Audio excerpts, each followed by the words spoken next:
It's spring. Extreme heat will be here before we know it, right? So it's time to prepare for potential wildfires. And it's already been a record season for fires in California. Yeah, less than 3 months ago, a series of wildfires fueled by strong Santa Ana winds destroyed more than 11,000 homes and 37,000 acres in L.A., reducing much of the Pacific Palisades and Altadena neighborhoods to ash. In a briefing today, Arizona officials said 2025 could be a very intense wildfire season here.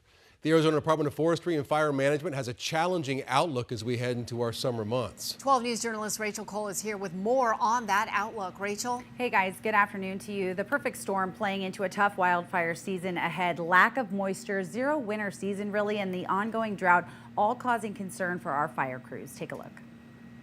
We're coming off of several years of drought. And with back-to-back monsoons, Officer John Truett with the Arizona Department of Forestry and Fire Management not taking mitigation efforts lightly. Basically, the Arizona Fire Service in general is going to be tasked this year just due to the dryness of the fire season that's at hand. Fire season typically sparking in May, lasting well into the fall, with last year leaving more than 275,000 acres burned. To go out and look at potential areas, high-risk areas, and go out and do what we call a fuels reduction, get that fuel loading to a point where that fire isn't going to be so intense where it's going to take and drive into that community. Not to mention more than 60% of those fires were human-caused, leading Governor Hobbs to plead with the public to educate themselves. Securing chains on vehicles and not pulling vehicles off the road into tall grasses. These are all things that can be incredibly risky and spark wildfires.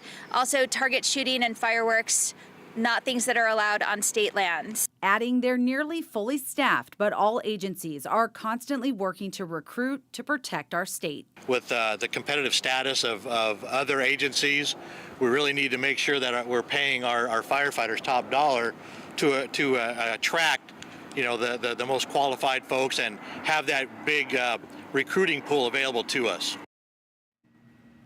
Meantime, guys, the best thing property owners can do is remove brush from the outside of their homes, follow any and all fire restrictions, and of course, double check those chains when traveling in and around the state. Tram? So little can spark so much. Rachel, thank you.